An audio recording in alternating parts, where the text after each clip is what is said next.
Que se passe-t-il lorsqu'un homme qui possède absolument tout décide que ce n'est toujours pas suffisant? Voici l'histoire de Christophe de Saint-Hubert, un magnate autodidacte qui se croyait le souverain absolu de son propre univers.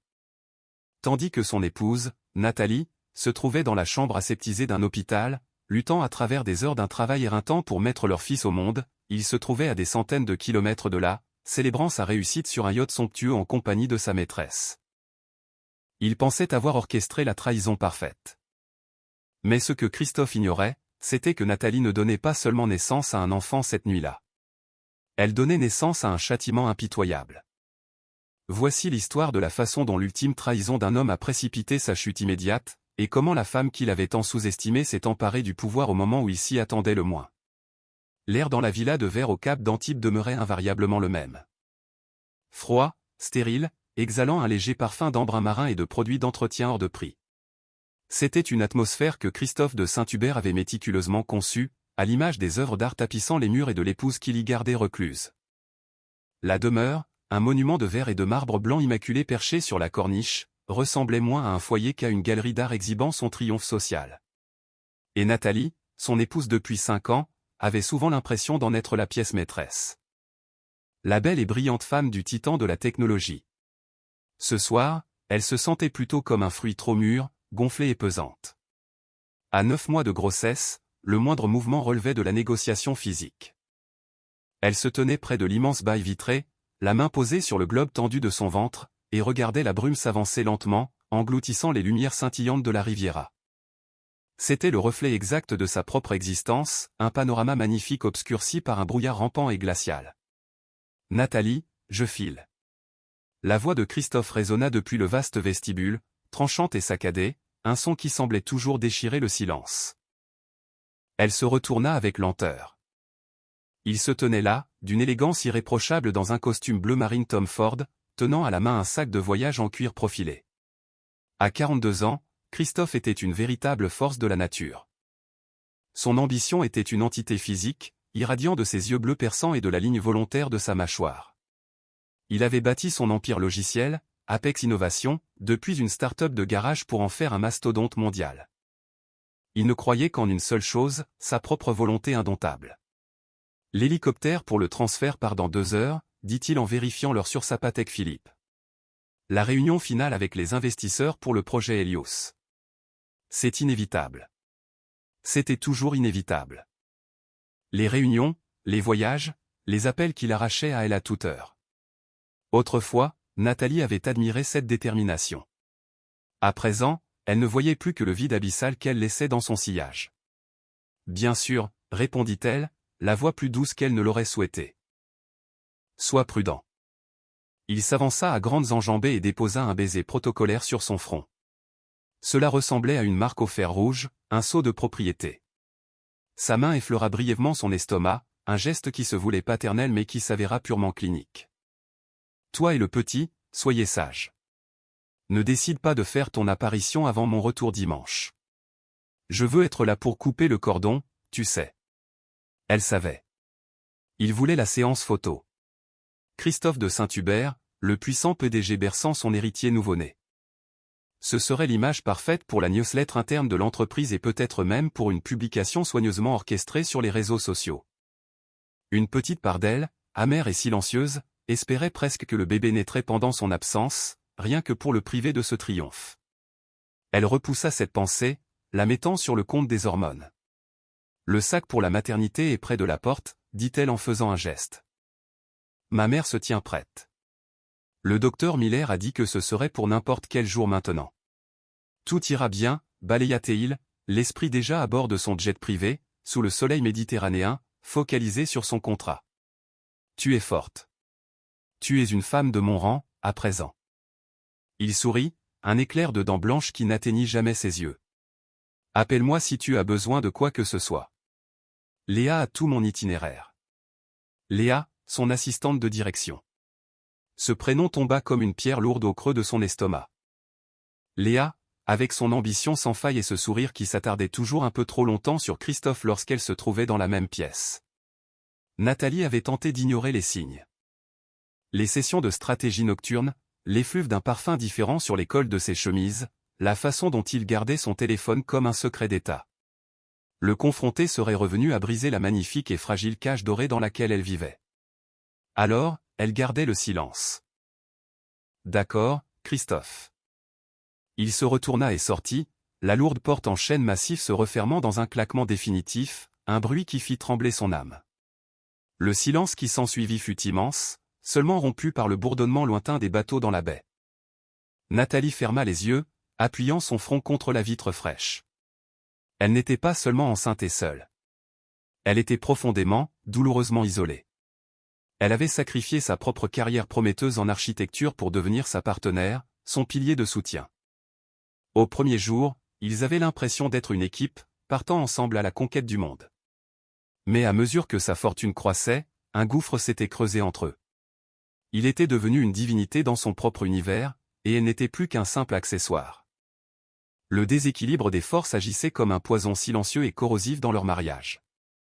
Elle possédait tout ce que l'argent pouvait acheter, mais elle avait perdu sa propre voix. Soudain, une douleur aiguë et fulgurante irradia le bas de son dos, lui arrachant un halètement. Elle se redressa, le cœur battant à tout rompre. Ce n'était probablement qu'une autre contraction de Braxton Hicks, une fausse alerte. Elle en avait depuis des semaines. Elle prit une profonde inspiration, attendant que la douleur s'estompe. Mais une autre survint, plus violente cette fois, en serrant son ventre comme un étau. Ce n'était pas une fausse alerte. Sa main trembla lorsqu'elle attrapa son téléphone.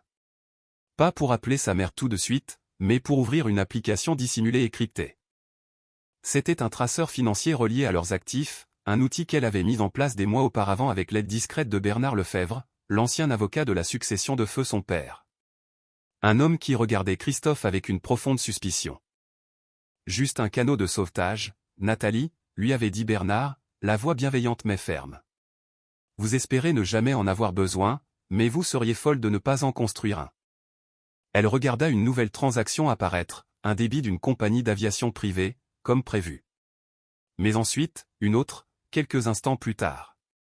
Un virement de 50 000 € vers une marina dans le sud. La description du paiement indiquait, l'apogée, ravitaillement et amarrage. L'apogée, la possession la plus précieuse de Christophe, son super yacht de 60 mètres, un navire qu'il prétendait être en cale sèche en Floride pour des rénovations? Son sang se glaça. Ce n'était pas une réunion d'investisseurs. C'était une croisière de plaisance. Une autre contraction la saisit. Celle-ci fut si intense qu'elle lui coupa le souffle. Elle glissa le long du mur, sa robe de maternité en soie de créateur s'amassant autour d'elle sur le sol en marbre glacé. Alors que la douleur atteignait son paroxysme, une clarté terrible et aveuglante s'abattit sur elle. Les mensonges, la désinvolture, les baisers vides, tout prenait soudainement sens. Il n'était pas seulement absent, il célébrait sa libération d'elle, de ce bébé, de la vie qu'elle croyait qu'ils bâtissaient ensemble. Des larmes de douleur et de fureur ruisselant sur son visage, elle composa enfin le numéro de sa mère. Maman, suffoqua-t-elle, les mots arrachés de sa gorge. C'est l'heure. Ça commence. Tandis que la voix apaisante de sa mère tentait de la calmer, l'esprit de Nathalie était déjà ailleurs. Il voguait sur un yacht dans les eaux miroitantes de la Méditerranée et s'attardait dans les recoins sombres et froids d'un document légal que Christophe avait signé sans y prêter la moindre attention, un amendement post-nuptial que Bernard avait rédigé. Dissimulé sous une pile de documents fiscaux routiniers, une clause concernant la turpitude morale grave et le transfert immédiat du contrôle des actifs liquides en cas d'infidélité avérée. Christophe la prenait pour un simple objet de décoration. Il avait oublié qu'elle était la fille d'un architecte. Elle savait lire un plan de construction. Et elle savait que chaque grande structure, à l'image des majestueux immeubles haussmanniens dont la façade opulente dissimule parfois des fondations rongées par la pourriture, possède un mur porteur. Un point critique qui, s'il est retiré, fait s'effondrer l'édifice tout entier. Cette nuit-là, alors qu'on la conduisait en salle d'accouchement, elle ne se préparait pas seulement à donner la vie. Elle se préparait à dégoupiller la grenade. Le soleil saignait des teintes d'orange et de rose sur l'horizon, se fondant dans les eaux turquoises de la Méditerranée. Sur le pont arrière de l'apogée, amarré au large de Saint-Tropez, la musique n'était qu'un bourdonnement bas et séduisant. Les flûtes de champagne tintaient et les rires flottaient dans la douce brise nocturne. Christophe de Saint-Hubert, vêtu d'une chemise en lin blanc immaculé et d'un short, se tenait près de la rambarde, un bras possessif enroulé autour de la taille de Léa. Elle était éblouissante dans un minuscule bikini, sa peau bronzée éclatante, ses cheveux sombres captant les ultimes rayons de soleil. Au projet Helios, porta-t-il un toast, levant son verre vers un petit cercle d'intimes, des vice-présidents obséquieux accompagnés de leurs partenaires tout aussi superficiels. L'aube d'une nouvelle ère pour Apex. Tous l'acclamèrent. Personne ici ne savait ni ne se souciait du fait que le projet Helios n'était que le nom de code de cette escapade secrète. C'était la célébration de son dernier triomphe, l'acquisition hostile d'une entreprise rivale. Une manœuvre brutale, clinique, qui l'avait enrichi d'une centaine de millions supplémentaires. Il se sentait invincible, un dieu des temps modernes contemplant son domaine. « Tu es incroyable, Christophe », murmura Léa, ses lèvres frôlant l'oreille de son amant. « Tu prends simplement ce que tu désires. » C'est la seule façon de vivre, murmura-t-il en retour, l'attirant plus près de lui. Le parfum de sa peau, un mélange de crème solaire et de fragrances luxueuses, était enivrant. Elle représentait tout ce que Nathalie n'était pas, simple, adoratrice, et délestée des réalités fastidieuses de l'existence. Ici, sur ce yacht, il était libre. Libre du silence oppressant de la villa d'Antibes. Libre de l'imminente responsabilité de la paternité, un concept qui lui semblait relever davantage d'une fusion d'entreprises que d'un événement marquant de la vie.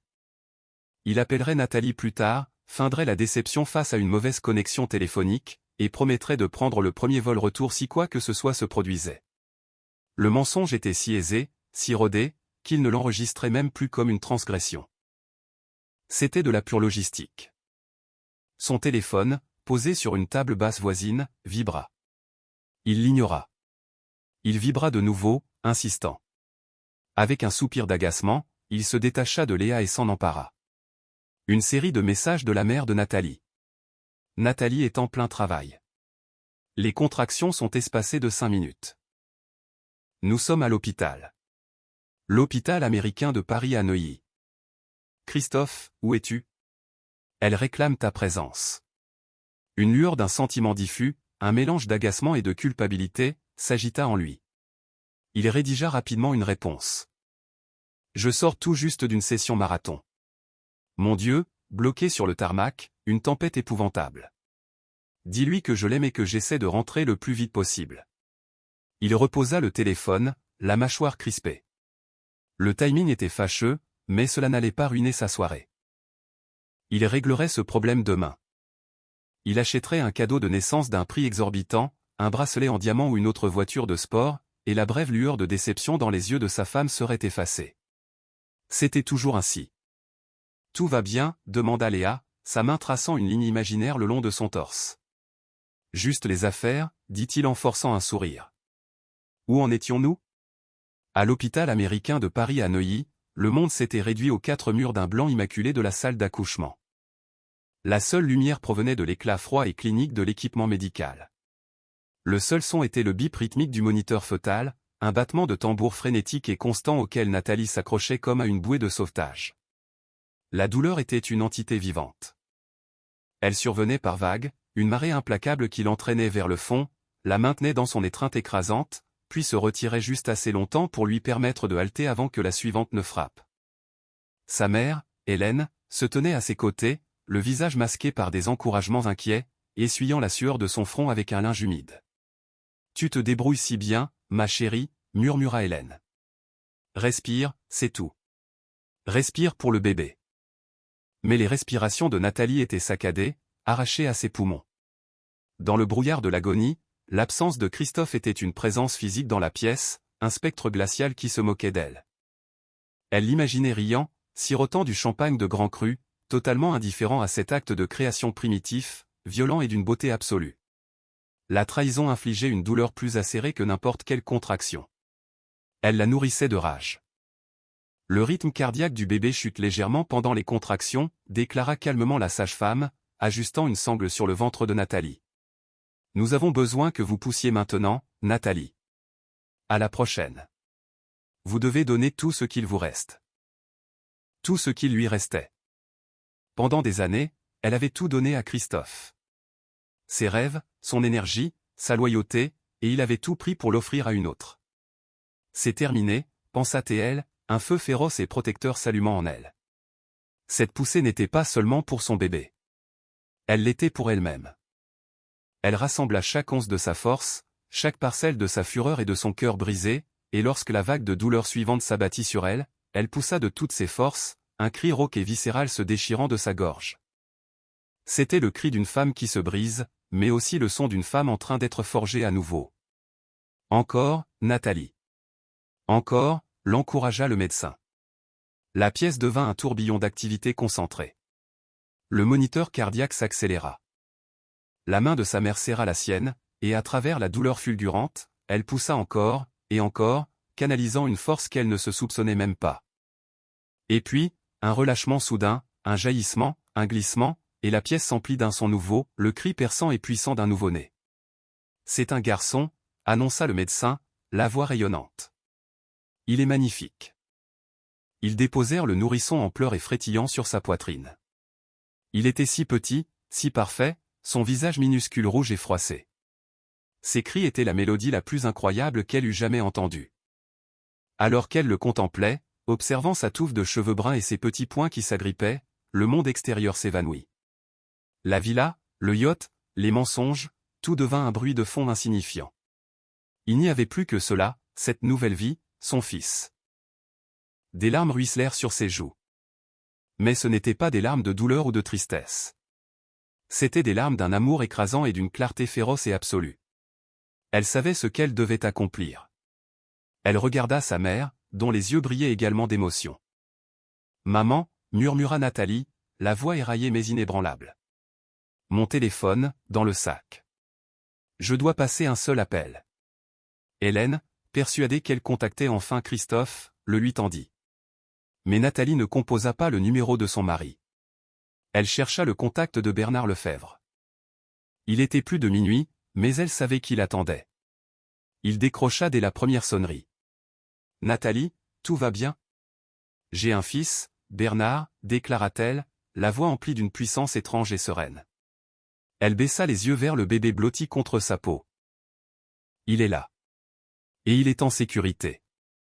Il y eut un silence à l'autre bout de la ligne, puis la voix de Bernard, douce mais résolue. Et Christophe ? Nathalie prit une profonde inspiration. Il est sur son yacht, amarré à Saint-Tropez, avec son assistante. Elle l'avait confirmé plus tôt par l'intermédiaire d'un détective privé que Bernard payait au mois, la dernière et douloureuse pièce du puzzle. Je vois, répondit Bernard.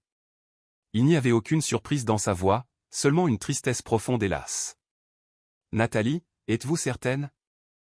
Elle regarda le visage de son fils, la vie innocente et confiante entre ses bras, une vie qui méritait bien plus que les miettes de temps d'un père et les compromis silencieux d'une mère. Une vie qui exigeait d'être protégée. Il s'appelle Mathis, dit-elle. Et oui, Bernard, j'en suis certaine. Faites-le. Considérez que c'est fait, répondit-il. Toutes mes félicitations, Nathalie, pour absolument tout. Elle raccrocha. Tandis que Mathis s'apaisait, sa petite bouche cherchant instinctivement contre elle, Nathalie ressentit un sentiment de paix abyssale. La tempête qui faisait rage en elle s'était enfin dissipée. La mer Méditerranée. Christophe riait, un son grave et résonnant alors que l'un de ses vice-présidents venait de raconter une plaisanterie d'une obséquiosité flagrante. Il sentit le bourdonnement familier de son téléphone dans sa poche, et avec une dernière tape sur l'épaule de Léa, il le sortit, s'attendant à un autre message paniqué de sa belle-mère. Mais ce n'était pas un SMS. C'était une rafale de notifications par courriel de sa banque privée, l'institution parisienne qui gérait la majorité de sa fortune liquide. Objet, alerte de sécurité, accès au compte gelé. Objet, alerte, tentative de retrait refusée. Objet, urgent, modification de la gestion de portefeuille. Son sourire s'évapora instantanément. Il ouvrit le premier courriel.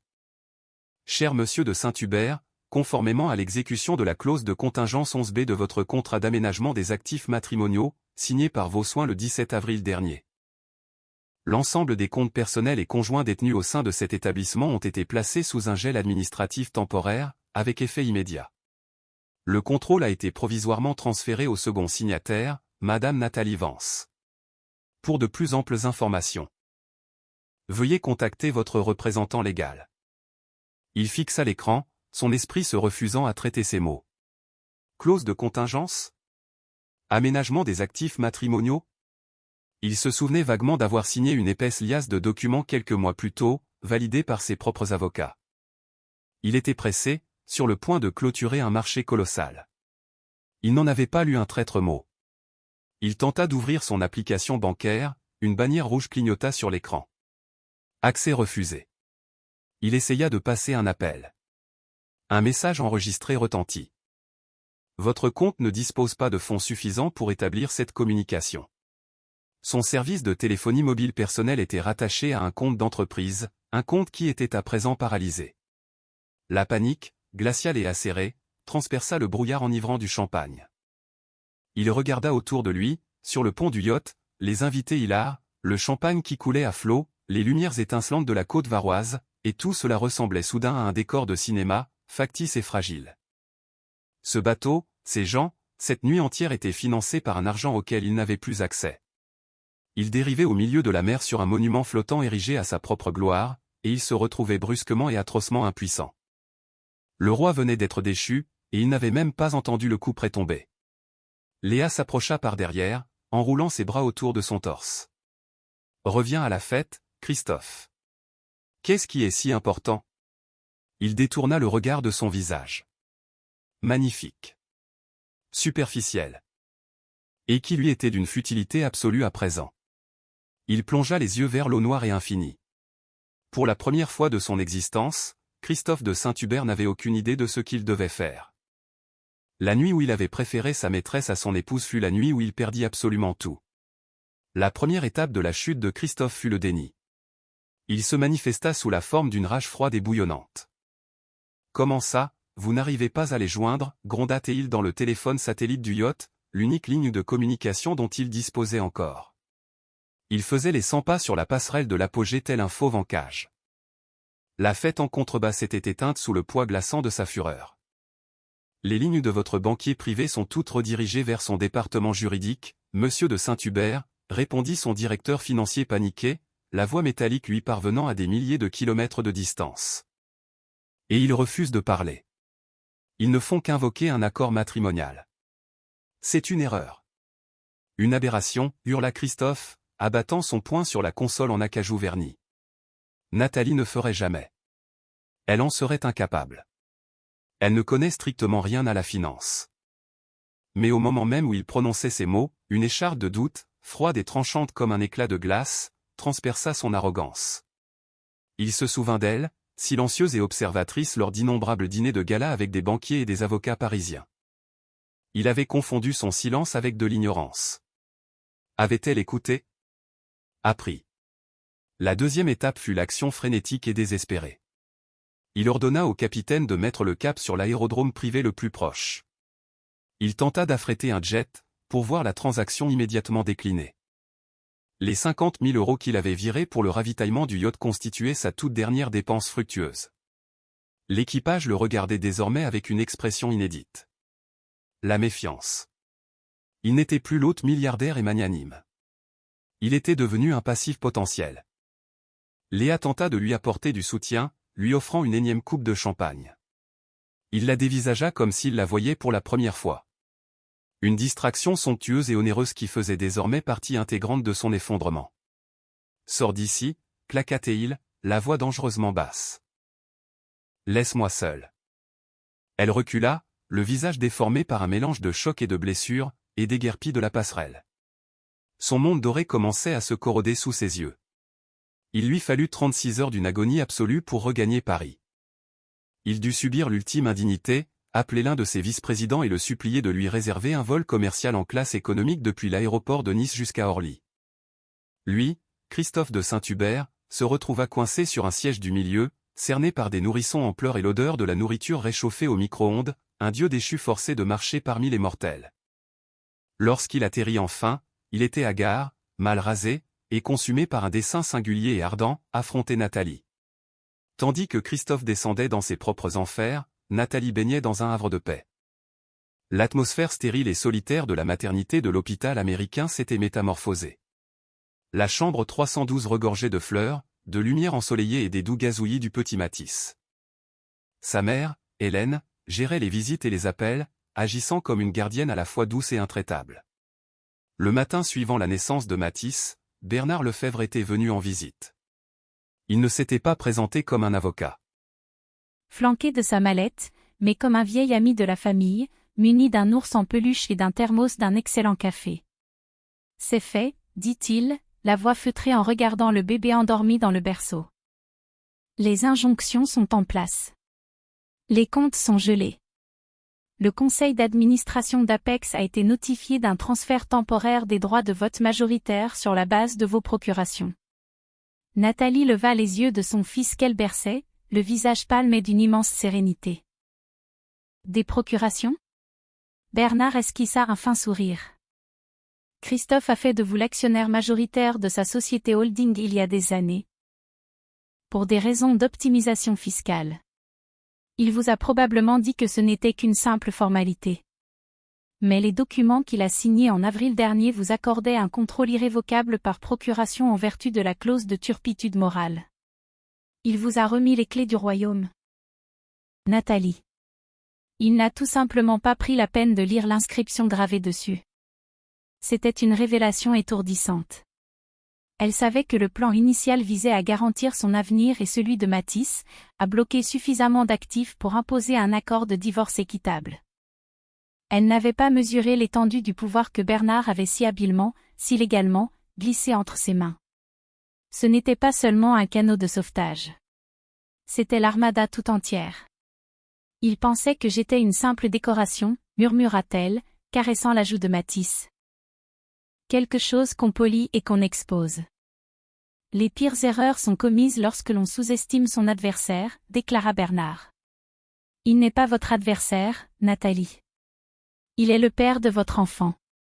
Mais vous deviez vous protéger. Et c'est ce que vous avez fait. Son conflit psychologique était vertigineux. Une part d'elle ressentait un frisson de terreur face à l'ampleur monumentale de ce qu'elle venait d'accomplir. Elle avait décapité l'empire financier de Christophe. Mais ensuite, elle regarda Mathis, si minuscule et vulnérable, et la peur céda la place à une détermination d'acier. Ce n'était pas de la vengeance. C'était de la pure survie. Elle avait enduré l'abandon émotionnel de Christophe pendant des années, l'érosion lente et vicieuse de sa propre valeur, l'asymétrie du pouvoir qui la faisait se sentir comme une invitée dans sa propre existence. L'infidélité n'était pas la cause de la blessure. Elle n'était que la dernière et brutale torsion du poignard. Et elle avait enfin retiré ce poignard. 2 jours plus tard, elle fut autorisée à quitter l'hôpital. Mais elle ne retourna pas dans la froide maison de verre du Cap d'Antibes.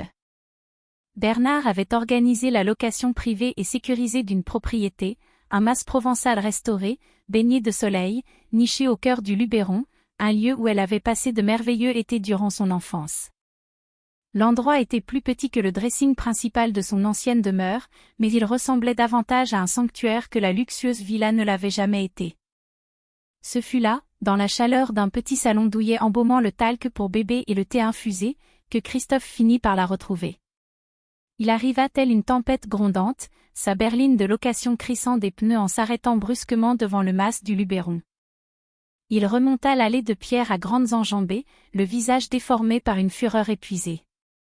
L'homme qui était habitué à ce qu'on lui ouvre toutes les portes se retrouva face à une simple porte en bois massif, solidement verrouillée. Il frappa à coups de poing, le son résonnant dans le paisible voisinage campagnard. « Nathalie, ouvre cette porte. Il faut qu'on parle. » La porte s'ouvrit, mais ce n'était pas Nathalie. C'était sa mère, Hélène, l'expression aussi dure et inflexible que le granit des Alpilles. Elle donne le biberon au bébé, Christophe. Soit vous baissez d'un ton, soit vous partez, déclara Hélène, son ton ne laissant aucune place à la négociation. La colère de Christophe vacilla une fraction de seconde. Décontenancé par cette gardienne inattendue, il la bouscula presque pour pénétrer dans le petit vestibule. Où est-elle ? Le mas était l'antithèse absolue de leur résidence d'Antibes. Il était rempli de bois chaleureux, de tissus doux et de photographies encadrées de Nathalie enfant. Il fleura bon la vie, et non l'encaustique. Et là, dans un fauteuil confortable près d'une fenêtre donnant sur un petit jardin sauvage, était assise Nathalie. Elle berçait un amas de couverture contre sa poitrine, d'où dépassait une petite tête aux cheveux sombres. Elle leva les yeux vers lui. Il n'y avait aucune peur dans son regard, aucune panique, seulement un calme profond et las qu'il trouva plus déstabilisant que n'importe quelle crise de hurlement. « Bonjour, Christophe, dit-elle, la voix parfaitement posée. La vue de cette femme, si placide et maîtresse de la situation, tenant son fils dans les bras, fit voler en éclats le peu de contenance qui lui restait. « Que as-tu fait » exigea-t-il, la voix réduite à un grognement sourd. « C'est purement de la folie, Nathalie. Tu as tout gelé. Mon entreprise, l'œuvre de ma vie entière. Et pourquoi ? Pour un petit accès de contrariété parce que j'ai manqué l'accouchement ? Je t'ai expliqué qu'il y avait une tempête. » Nathalie réajusta doucement la couverture autour de Mathis, sans rompre le contact visuel. Il ne faisait pas orage à Saint-Tropez, Christophe. Il faisait 24 degrés et un soleil radieux. J'ai vérifié. Le mensonge mourut sur ses lèvres, exposé et pathétique. Il ne s'agit pas du fait que vous ayez manqué la naissance, poursuivit-elle, sa voix gagnant une force tranquille, adoptant soudain un « vous » distant et tranchant comme une lame. Il s'agit des années d'absence, des anniversaires oubliés, des dîners que j'ai pris seul, de ce millier de petites façons dont vous m'avez fait me sentir invisible.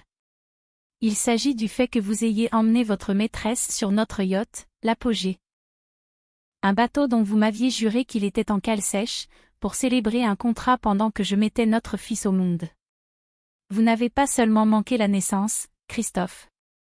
Vous avez sciemment choisi d'être ailleurs, avec quelqu'un d'autre. Il fut momentanément réduit au silence par la stupeur. Elle savait. Elle savait absolument tout. Léa ne représente rien, balbutia-t-il, les mots sonnant creux même à ses propres oreilles. C'était une erreur, un stupide écart de jugement. Était-ce un écart de jugement lorsque vous lui avez acheté cette montre Cartier à Noël dernier, Christophe ? Ou cet appartement dans le 16e arrondissement ? Celui que vous avez financé avec le fonds de développement d'Apex ? Sa connaissance de ses secrets les plus enfouis était une succession de coups précis et dévastateurs. Le détective privé avait fait un travail d'orfèvre. Il la dévisagea, l'esprit chancelant. La femme qu'il croyait connaître, l'épouse discrète, accommodante et magnifique, n'existait plus. À sa place se tenait cette étrangère, cette exécutrice froide et calculatrice de sa propre ruine. « Tu avais planifié tout cela » murmura-t-il, la réalisation le frappant de plein fouet. Les papiers, cet avocat de pacotille, Lefebvre. J'ai construit un canot de sauvetage, le corrigea-t-elle, reprenant l'ascendant. Vous êtes celui qui a déclenché la tempête. Vous avez signé ces documents, Christophe. Vous étiez si absorbé par votre conquête du monde que vous n'avez jamais pris la peine de lire les conditions de votre propre existence. Elle baissa les yeux vers Mathis, son expression s'adoucissant instantanément. J'ai fait cela pour lui. Je ne veux pas élever mon fils dans un foyer bâti sur des mensonges. Il n'apprendra pas de vous que l'amour est conditionnel, et que la loyauté est un produit jetable. Le désespoir commença à le griffer de l'intérieur. Nathalie, je t'en prie, nous pouvons réparer ça. Je vais renvoyer Léa. Je vais vendre le yacht. Tout ce que tu désires. Annule simplement tout ça. Tu vas détruire Apex. Des gens vont perdre leur emploi. C'est bien plus grand que nous deux. C'était sa tentative de la dernière chance, un appel au bien commun, une tactique qu'il avait usée dans les salles de réunion pour écraser ses adversaires. Mais elle n'avait aucun pouvoir ici.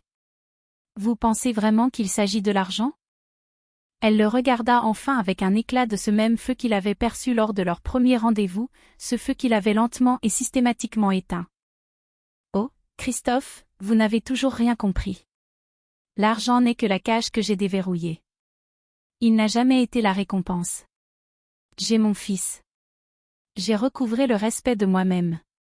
C'est la seule richesse dont j'ai besoin. Elle se leva avec précaution et se dirigea vers la chambre du bébé, le laissant planté là, seul, au milieu du salon. Vous devez partir maintenant. Ma mère demandera à Bernard de contacter votre avocat pour discuter des droits de visite. Elles seront supervisées dans un premier temps. Vous allez devoir mériter le droit d'être un père pour mon fils.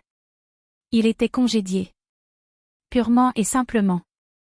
Le PDG d'une entreprise pesant des milliards, un homme capable de convoquer des leaders politiques d'un simple coup de téléphone, se faisait intimer l'ordre de quitter un petit mas campagnard par la femme qu'il avait trahi. Le déséquilibre des forces n'avait pas seulement été corrigé, il avait été inversé avec une fulgurance à couper le souffle.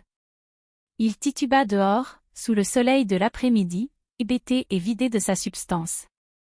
Le monde qu'il avait érigé, l'identité qu'il s'était forgée dans l'acier, les lignes de code et la finance, n'avaient été qu'un château de cartes, et la femme dont il s'était si négligemment débarrassé venait de souffler dessus. Alors qu'il s'asseyait dans sa voiture de location bas de gamme, le moteur éteint, il fut percuté par une vague d'un sentiment qu'il n'avait plus éprouvé depuis l'époque où il était un adolescent fauché débutant dans un garage, une peur absolue et terrifiante. Il avait perdu sa fortune, son pouvoir, son épouse. Mais alors que l'image de ce minuscule bébé dans ses bras se gravait au fer rouge dans son esprit, il réalisa qu'il était sur le point de perdre quelque chose d'infiniment plus précieux. Il perdait son fils avant même d'avoir eu la chance de le connaître. Et cela, il le comprit enfin, constituait sa véritable chute. Les 6 mois qui suivirent furent une éducation brutale à l'humilité pour Christophe de Saint-Hubert. Son nom, autrefois incontournable dans les palmarès des titans de la technologie, apparaissait désormais dans les colonnes mondaines et les chroniques financières décortiquant sa chute spectaculaire. Le conseil d'administration d'Apex, confronté à l'indéniable pouvoir légal de la procuration de Nathalie, n'eut d'autre choix que de le mettre sur la touche. Il fut dépouillé de son titre de PDG et relégué à un rôle de consultant symbolique, sans aucune autorité et avec un salaire dérisoire. Les comptes demeuraient gelés. Bernard Lefebvre, agissant au nom de Nathalie, se montra méthodique. Il ne liquidait pas Apex. Cela n'avait jamais été son intention. Il la restructurait, garantissant sa stabilité tout en élaborant un accord de séparation pour Nathalie et Mathis qui serait inattaquable et définitif. Cela laissa Christophe avec une fraction infime de son ancienne richesse, suffisamment pour vivre décemment, mais bien trop peu pour reconquérir son trône. L'ère des jets privés et des super-yachts était révolue. Il vendit la villa du Cap d'Antibes, les bénéfices allant directement dans le fonds de fiducie de l'accord. Il emménagea dans un petit appartement sans âme à Courbevoie, aux portes du quartier d'affaires de la Défense, près du siège d'Apex où il était désormais à peine toléré. Les costumes Tom Ford furent remplacés par des chemises de prêt-à-porter. La Patek Philippe fut vendue pour éponger ses frais d'avocat exorbitants. Sa chute n'était pas seulement financière, elle était psychologique. Son identité avait été si intimement liée à sa richesse et à son pouvoir que, privé d'eux, il se sentait comme un fantôme. Les amis et les collègues qu'il adulait jadis filtraient désormais ses appels. Léa s'était volatilisée à l'instant même où le robinet des finances s'était tari, une conclusion prévisible, mais néanmoins douloureuse, à son humiliation. Il était seul, à la dérive dans une vie qu'il ne reconnaissait plus. Le seul ancrage qu'il lui restait, la seule chose qui parvenait à percer le brouillard de son apitoiement, c'étaient les visites bimensuelles avec son fils. La première rencontre fut un exercice d'une grande froideur, organisé dans un centre familial supervisé. Mathis avait 3 mois, un bébé souriant et gazouillant qui regardait Christophe avec de grands yeux curieux, miroir parfait des siens. Nathalie était présente, calme et vigilante. Elle n'adressait la parole à Christophe que pour les nécessités protocolaires. Il était maladroit, empoté. Lui, l'homme qui avait dirigé des conseils d'administration de 50 personnes, ne savait pas comment tenir son propre enfant. Ses mains lui semblaient trop grandes, trop rugueuses. Il tenta de conquérir Mathis de la seule façon qu'il connaissait, avec des objets. Il apporta un hochet plaqué argent d'une valeur indécente. Mathis l'ignora superbement, bien plus intéressé par l'idée de s'agripper au tissu de la chemise de son père. Nathalie observa l'échange, une lueur indéchiffrable dans le regard. Il n'a pas besoin d'objets, Christophe. Il a simplement besoin de vous. Ces mots, simples et implacables, le frappèrent avec plus de violence que n'importe quelle notification légale.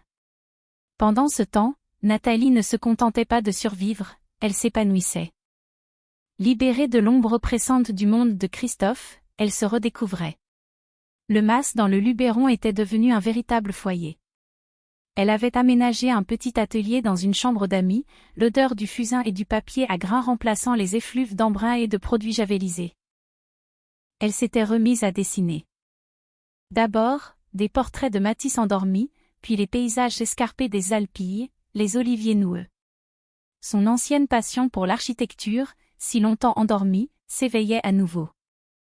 Elle commença à suivre des formations en ligne, envisageant un avenir où elle pourrait à nouveau bâtir des fondations, et pas seulement y habiter.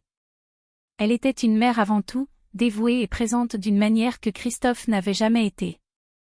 Mais elle redevenait également Nathalie Vance, et non plus simplement Madame de Saint-Hubert. L'argent de l'accord lui garantissait la liberté, mais sa nouvelle indépendance lui procurait une joie véritable. Christophe fut le témoin de cette métamorphose lors de leur brève et protocolaire remise de Matisse. Il lisait la paix authentique dans ses yeux, la facilité de son rire, l'assurance de sa posture. Elle n'avait pas besoin de lui. Elle prospérait sans lui. Cette prise de conscience fut une pilule amère à avaler. Il avait toujours cru être l'architecte de son bonheur, pensant que le monde de sa femme tournait autour de sa propre orbite. Il comprenait désormais qu'il n'avait fait que projeter une ombre longue et glaciale, et qu'elle s'avançait enfin dans sa propre lumière. Le lent basculement s'opéra en lui, non pas sous la forme d'une épiphanie spectaculaire, mais par le biais d'innombrables petits moments d'humilité. Ce fut la façon dont la petite main de Matisse s'enroulait instinctivement autour de son doigt. Ce fut le silence assourdissant de son appartement vide de la Défense. Ce fut le souvenir des mots de Nathalie, il a simplement besoin de vous. Il commença à se préparer pour ses visites. Il dévora des blogs sur la parentalité. Il apprit les paroles d'eau claire de la lune. Il cessa d'apporter des cadeaux hors de prix pour offrir une couverture toute douce ou un simple livre d'images cartonnées. Il apprit à changer une couche, à tiédir un biberon, à faire éclater Matisse de rire en lui soufflant sur le ventre. Lors d'une visite, alors que Matisse avait environ 8 mois, Christophe arriva et trouva Nathalie en train de préparer un panier de pique-nique. L'éducateur de supervision a prévenu qu'il était malade, dit-elle, sans croiser son regard. J'ai pensé que nous pourrions aller au parc. C'est un lieu public. Je resterai à proximité. C'était un test, une infime extension de confiance. Ils s'assirent sur une couverture étendue sur l'herbe, maintenant une distance prudente entre eux, et regardèrent Matisse, ravi, écraser l'herbe entre ses orteils pour la toute première fois. Pendant 1 heure entière, ils ne parlèrent ni d'avocat, ni de divorce. Ils parlèrent de Matisse. Ils discutèrent de son cycle de sommeil, de sa purée de carottes préférée, du petit bruit désopilant qu'il faisait lorsqu'il était heureux. Ce fut la première conversation normale qu'ils échangeaient depuis près d'1 an. Alors qu'ils s'apprêtaient à partir, Christophe s'attarda près de sa voiture. « Nathalie », dit-il, le prénom semblant presque étranger sur sa langue. « Les croquis que tu as dessinés. Ils sont vraiment superbes. » Il les avait aperçus sur le mur du mas. « Tu n'aurais jamais dû arrêter. » Elle le regarda, surprise. C'était la première fois depuis des années qu'il reconnaissait une facette d'elle qui n'était pas subordonnée à son existence.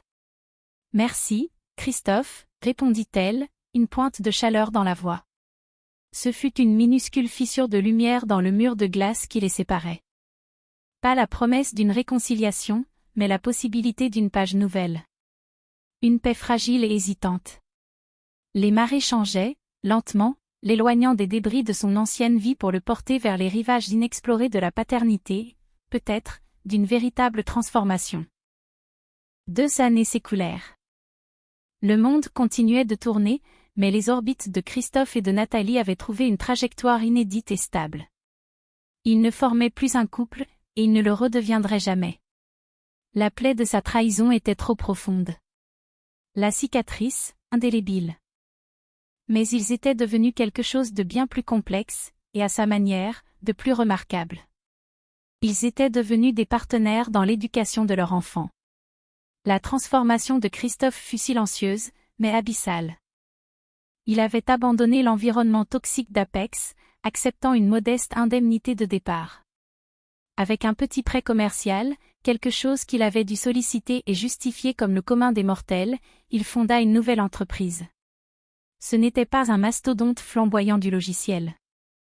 C'était une modeste structure qui concevait des applications éducatives pour les enfants souffrant de troubles de l'apprentissage.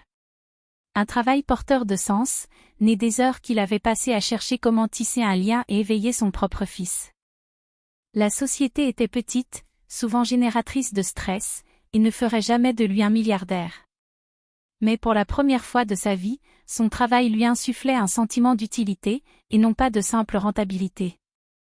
Son appartement demeurait modeste, mais il n'était plus désert. Il débordait des jouets de Matisse, de peintures aux doigts fixés sur le réfrigérateur, et d'un petit cheval à bascule en bois, légèrement asymétrique, qu'il avait passé un mois à façonner dans un atelier de menuiserie associatif. Nathalie, désormais officiellement Nathalie Vance, avait obtenu son diplôme d'architecte. Elle menait une carrière en plein essor, spécialisée dans la conception de maisons durables et pensées pour les familles. Son travail était acclamé pour sa chaleur, sa lumière, et sa compréhension intuitive de la façon dont une famille vit et respire au sein d'un espace. Elle avait retrouvé sa voix, et elle s'exprimait désormais à travers le bois, le verre et la pierre. Les visites supervisées appartenaient au passé depuis longtemps. Christophe avait désormais la garde de Matisse un week-end sur 2, et une nuit en semaine. Il n'était jamais en retard pour venir le chercher. Il était présent pour soigner les genoux écorchés, pour les histoires du soir, et pour les spectacles de l'école maternelle. Il n'était pas le papa gâteau du dimanche. Il était simplement papa, une présence constante, fiable et aimante dans la vie de son fils. Pour le 3e anniversaire de Matisse, Christophe conduisit jusqu'au mas du Luberon. C'était un samedi ensoleillé, et Nathalie préparait une petite fête dans le jardin pour Matisse et ses camarades de maternelle. Christophe ne venait pas seulement déposer un cadeau. Il avait été convié à rester. Il porta le cheval à bascule à l'intérieur, le bois poncé jusqu'à la perfection, exhalant une odeur d'huile de lin. Les yeux de Matisse s'écarquillèrent. Il courut vers lui, ses petites mains tapotant la tête incurvée de la monture. « C'est pour moi ?» demanda-t-il, levant les yeux vers Christophe. « Rien que pour toi, mon grand » dit Christophe, le cœur gonflé de fierté. Nathalie apparut sur le seuil, un plateau de gâteau entre les mains. Elle sourit, un sourire authentique et sans artifice. « Tu as fabriqué ça ? C'est magnifique, Christophe. » J'ai eu un peu d'aide, admit-il. L'instructeur de l'atelier est un homme doté d'une patience infinie. Ils restèrent dans un silence confortable pendant un instant, observant leur fils tenter de chevaucher son nouveau jouet. L'air entre eux n'était plus chargé de ressentiment ou de douleur. Il était empli d'un amour partagé pour le petit garçon qui constituait le centre de leur univers. « J'ai vu l'article dans Architectural Digest », déclara Christophe. « Le reportage sur la conception de ta maison en bord de mer. C'était fabuleux, Nathalie. Tu bâtis des héritages. Et tu conçois des outils pour aider les enfants à apprendre, répondit-elle. Il semblerait que nous ayons tous les deux fini par comprendre ce que nous voulions construire. » Plus tard, alors que la fête touchait à sa fin et que les autres parents récupéraient leur progéniture dopée au sucre, Christophe retrouva Nathalie près du portail du jardin, contemplant le crépuscule d'un ciel de Provence. « Merci de m'avoir invité aujourd'hui, » dit-il. Il voulait que son père soit présent, dit-elle simplement. « Et moi aussi. » Elle se tourna vers lui, l'expression pensive. « Tu sais, pendant très longtemps, je t'ai haï. Je t'ai haï de toutes mes forces. C'était un brasier qui me tenait chaud, au début. » Christophe tressaillit, mais acquiesça d'un signe de tête. Il le méritait. « Mais je n'ai plus froid, désormais, » poursuivit-elle. « Et je vois l'homme que tu es devenu. Je vois le père que tu es pour Matisse, et j'en éprouve de la gratitude. L'homme sur ce yacht n'aurait jamais pu être ce père. » Ainsi, d'une manière étrange et douloureuse, il fallait peut-être que la tempête s'abatte pour que le soleil puisse à nouveau briller. Ce n'était pas un pardon absolu, pas tout à fait. C'était de l'acceptation. C'était la reconnaissance de sa rédemption, non pas pour elle, mais pour lui-même et pour leur fils. Il ne l'avait pas reconquise. Cela n'avait jamais été l'enjeu. La véritable récompense était l'homme qu'il était devenu au travers de la perte de tout ce qu'il croyait désirer. Il regarda son fils, endormi dans son siège auto, serrant fermement un petit morceau de gâteau d'anniversaire. Il regarda Nathalie, forte et radieuse dans sa propre existence. Et il regarda ses propres mains, qui n'étaient plus ornées d'une montre ostentatoire, mais calleuses à cause du travail du bois. Il avait perdu son empire, mais il avait sauvé son âme. La banque avait gelé ses comptes cette nuit-là, mais ce faisant, Nathalie avait dégelé son cœur. C'était une dette qu'il ne pourrait jamais éponger, et un cadeau qu'il passerait le reste de sa vie à honorer. Des sommets de l'arrogance luxueuse aux profondeurs humiliantes du désespoir, l'histoire de Christophe et de Nathalie est un rappel saisissant que nos chutes les plus terribles peuvent souvent devenir les catalyseurs de notre plus grand accomplissement. C'est un regard cru sur la trahison, sur la véritable essence du pouvoir, et sur le cheminement, long, ardu, mais finalement magnifique, vers la rédemption. Elle nous enseigne que la véritable richesse ne se mesure pas en compte bancaire ou en possession matérielle, mais en respect de soi, en quête de sens, et en l'amour que l'on offre aux autres. Christophe n'a pas eu droit à la fin d'un conte de fées où il reconquiert la princesse. Il a obtenu quelque chose de bien plus authentique et précieux, une seconde chance de devenir un homme bien. Si leur périple de la déchirure vers la guérison a résonné en vous, prenez un instant pour aimer cette vidéo et la partager avec quelqu'un qui apprécie les récits puissants des détours dramatiques de l'existence. Et n'oubliez pas de vous abonner à notre chaîne pour découvrir d'autres fictions inspirées de la réalité, qui explorent les abysses du cœur humain. Que pensez-vous de la décision de Nathalie? Faites-le nous savoir dans les commentaires ci-dessous.